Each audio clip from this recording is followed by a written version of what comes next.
Oh, we're keeping it low key today. We're filming on my iPhone. This is gonna be no cuts because I think it's just easier and quicker and a little bit more personal, like we're on FaceTime. And also because the wide angle lens of my camera fell off. And you guys know that I don't have a tripod for it to stand up like I have my phone stand. So it's so much easier this way, and I can just upload straight to YouTube from my phone. So welcome back. Let's go there, okay? Let's go there today on the topic of false teaching. And the reason why we're going here is because it's everywhere. And if you're not familiar with what that's about, I'm pretty sure you are in some way, shape, or form. Especially if you've been in the social media period. I mean, if you're on social media for a substantial amount of time, you'd know that there are just rumors and whispers and things going around about Bethel and Stephen Furtick and all these individuals that are very prominent on social media. And I guess we can just start by saying, I like them. They're good. I'm all for. I love Bethel. Elevation, Stephen, not so much, just because, not for any particular reason. It's just I have a few that I listen to on a consistent basis, and he's just not one of them. It's not for any specific reason on why he teaches or what he teaches or how he preaches. I just prefer Papa Bill Johnson over him, or something like that. And I'm very selective, and because of what I've learned through the resource of TheosU, thank you, and just in-depth study of what the word says about this claim of a false teacher, it's got my wheels turning. And for my audience, and for those of you who love Jesus and maybe never really got a clear understanding of what this whole world is about of false teaching, let's do it. If Hamala comes running in, it is what it is. It is mom life. You know what I'm saying? So we have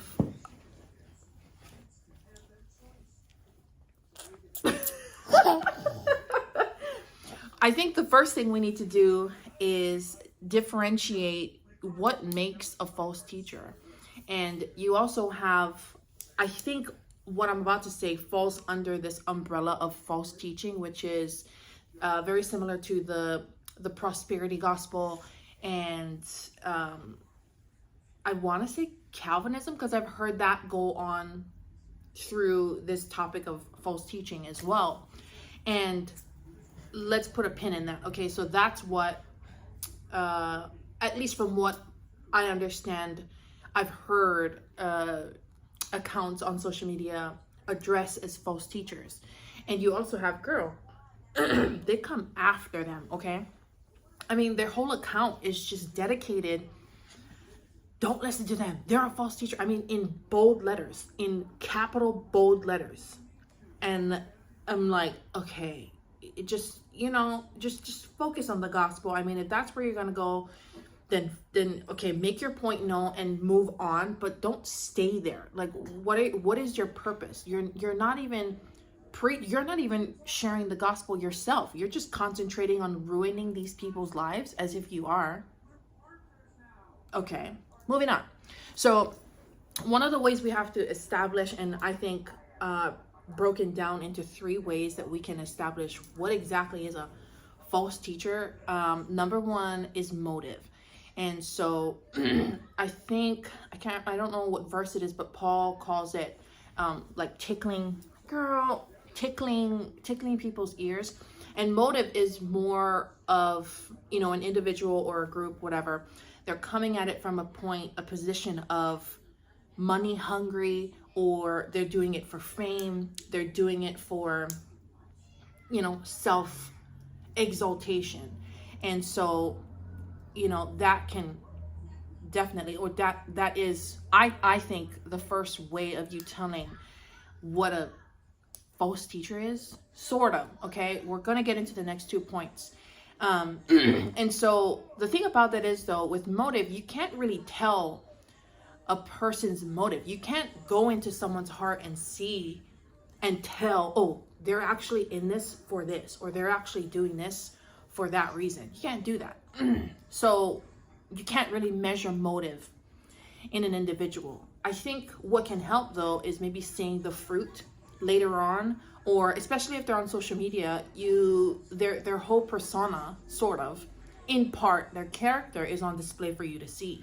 And if they're consistently showing up, whether, for whatever reason, they're showing up and you see it, and you hear their teaching over time, or you see them teaching over time, then you can kind of tell, sort of what their motive is.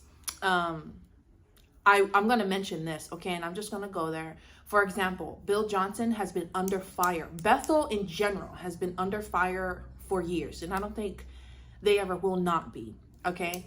And I adore them, okay? And one of the reasons is because their worship has helped carry me through some pretty dark seasons in my life. And while some will say, their worship songs are a little spooky and ibby-jibby and very sounding inward self. I mean, it's almost like their songs can sound as if you're writing it for another person or your spouse. It's not really targeted towards the Lord, and you can kind of, it's kind of weird verbiage wise, vocabulary wise. So to that, I say, just don't listen to those. I mean, they have some pretty great hits. And secondly, online, social media is not the way that the Lord established communion. We do not know each other by what we see on social media. And for some reason, Christians just take what they see on social media and pick it apart as if they know how these individuals are living their lives and what they see or what they don't see behind the scenes. And one of the comments were, well, they're here and they're putting themselves out there, and this is what they preach, and this is what they stand for, and this is what they're sharing, so they're going to have to be accountable for that. Yeah, accountable to the Lord, not to you, okay? So with that being said, I'm going to continue on. So Bill Johnson, Bethel, under fire. Bill Johnson's wife just passed away, I think a couple months ago. May she be jumping up and down for joy, okay, in the golden roads of heaven, because I know she's there. We all know that she's there. His wife, Pastor Benny, passed away not even a month ago, maybe 2 months ago. The following Sunday, she passed. Her funeral was on Friday. He preached 2 days later on the Sunday morning. I want to come at this like, what does he do? What is he doing that in his prayer? What does his prayer life look like? What does his relationship with the Lord look like? That you can lose your wife of over 20, 30, 40, 50 years and have lived, you know what I'm saying? I want to know what that's about. I want to know what his prayer life looks like. I want to tap into that kind of faith and to that kind of, as you know what I mean? And I think that alone has shown true character for me with Bill Johnson. I don't care what any of you have to say, fine, disagree with me or whatever. But let me tell you, there are way worse and weirder people on the internet preaching some weird stuff, okay? And we're moving on. So because you can't tell motive, you can't tell motive. The second thing is what they're actually teaching. Okay, so this is where we get into kind of the nitty-gritty stuff. So what they're actually teaching, Galatians 1, 6-7, 2 Peter 2:1, and Jude 4. So these scriptures are focused on the basis of what a false teacher is. So in Galatians, Paul says that they teach a different gospel. So it's basically denying the truth of the gospel, denying Jesus, right? And they changed the truth of that. So denying the truth of Jesus and denying the gospel of Jesus Christ. That's what Paul says in Galatians 6. In 2 Peter 2:1 and Jude 4, they agree with each other in that they basically share. Here, I have it here. I'll just read it to you from the book. 2 Peter. She's writing in my notebook, girl. Don't hit my tripod, please. Thank you. Yeah, I'm looking at you, girl. Okay. So 2 Peter 2:1. Oh, chapter 2. Oh! But there were also false prophets among the people, even as there will be false teachers among you, who will secretly bring in destructive heresies, even denying the Lord who bought them, and bring on themselves swift destruction. So then I went on and I looked up what is the meaning of heresy. And by Google, heresy means a person believing in religious heresy. And I'm like, okay, that's not doing it for me. So let me see what my Bible, the word wealth says. So heresy, this is, I guess it's the, oh my God, is that the Greek? I have no idea. Compare heresy and heretical from, to choose.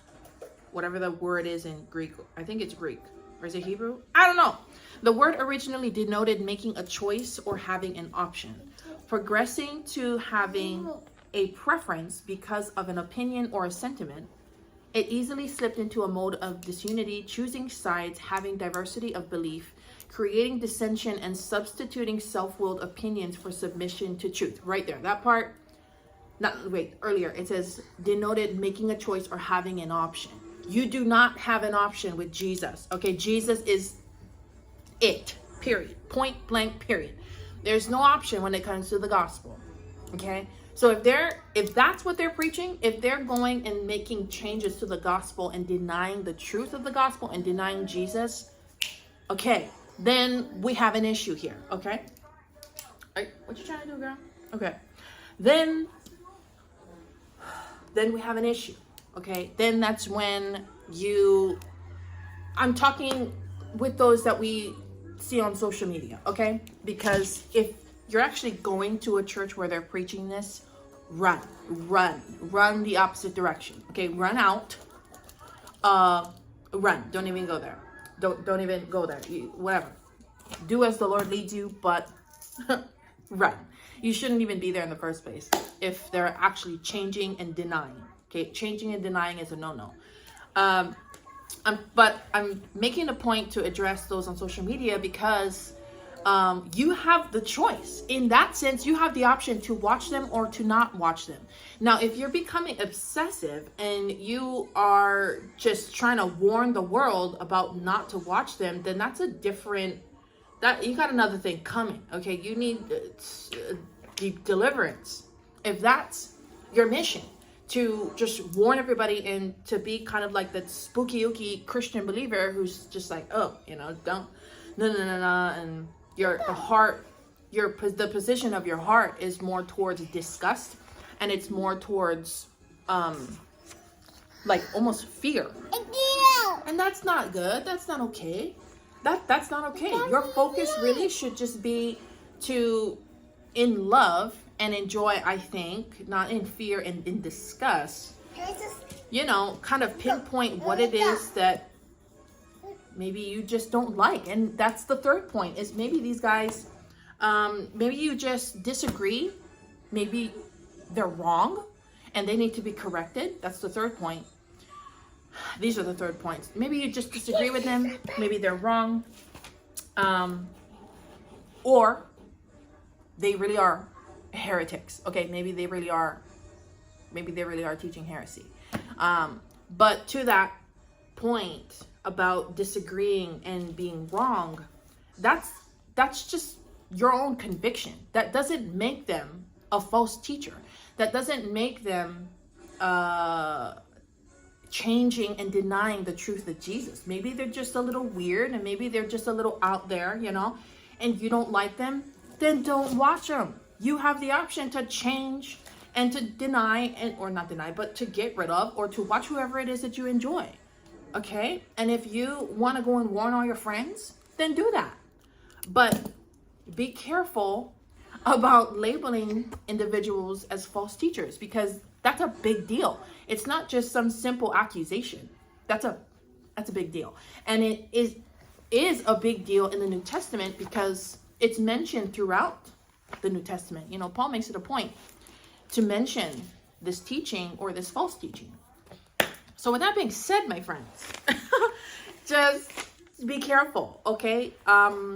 I prefer some preachers over others, and there's maybe like a handful of them. Like a handful of online preachers that I watch, just because I'm at peace with the decision. I'm at peace with that, and I'm actually convicted, and I'm empowered to get my act together in Jesus' name. So be careful, okay? Especially with these guys on TikTok and Instagram, and these young kids who are kind of just doing their own thing and being really emotional and being, you are worthy and you are this and you are that. Honey, watch. Okay, they may not be false teachers, but they might be wrong, and they may just be in error, and they need to be corrected. Okay, but then again, I don't think your comments under their videos are going to help much either. You can go as far as you want, but next thing you know, if you find yourself just kind of rolling your eyes and like, oh, they don't understand or they don't get it, then quit it. Okay, stop. This is not what fellowship is supposed to be like. And this is definitely like, thank God, this is not what fellowship is going to be like in the end. I mean, when we die, you know what I'm saying? Because this is not it. That's one of the reasons that helped me realize, wait, he never purposed for us to go back and forth like this, typing our fingers away and being internet trolls and Christian haters on the other side of the screen. Like, what is that doing for you? And what is that doing for me? Actually, it's doing a lot for me, because it's getting my point across in my opinion and what I think is right. And does that even matter? Does that even matter? No. But if there's something that I'm sharing, or something that I'm promoting, or something that I think is beneficial to my walk with Jesus that you don't agree with, then you don't agree. And we can agree to disagree. And you can choose to not watch or not participate or not engage with me. And that's fine. But let me tell you, friend, last point. If there ever comes a time where you ever hear me changing the truth, or hear anybody changing the truth, please, God, no, don't, no. That ain't gonna be me. Why did I say that? Oh, well, uncut. Okay. If there ever comes a time where someone is changing the truth, denying Jesus, changing the gospel, and making it more, you know what I'm saying? Just making it more about themselves and pointing towards, inner, and then that, yeah, okay. Just next, or pray for them. Let them go. I don't know what much you're going to do over the internet. You can warn everybody and your aunt and your second cousins twice removed about them. That's fine. But don't let that be what drives you. Don't let that be what you go to first, and not this. Okay? I'm pretty sure I covered everything. I don't know. Have a look at my notes. Honey, hui, Aiden, can I have my book? No. This is 20 minutes already. Oh my goodness. Okay. So motive, what they're teaching, and maybe if they're just wrong or in error. Okay. I will type in the scriptures down below if you want to check them out later or read them for yourselves, which I encourage you to. And let me know in the comments if you agree or disagree. Because we can't agree to disagree. So, bless you. I love you. Can I have my book back, please? Come. Say bye. Say bye. Say bye. Okay. How is, yes, I believe, yeah. Okay. That's about it. I think the last 2 points was, if they are actually a heretic, then they say, I am I believe in heresy. Okay, so important to distinguish from these 3 points what their motive is, which I mentioned that it's kind of hard to tell what motive is. And the second is what they're teaching. And the third is you just disagree with them. Perhaps they're wrong and they need to correct themselves. Or maybe they actually believe in heresy. I don't know. So, TheosU, check them out. I'll leave their link down below as well. And I'll see you later. Be blessed.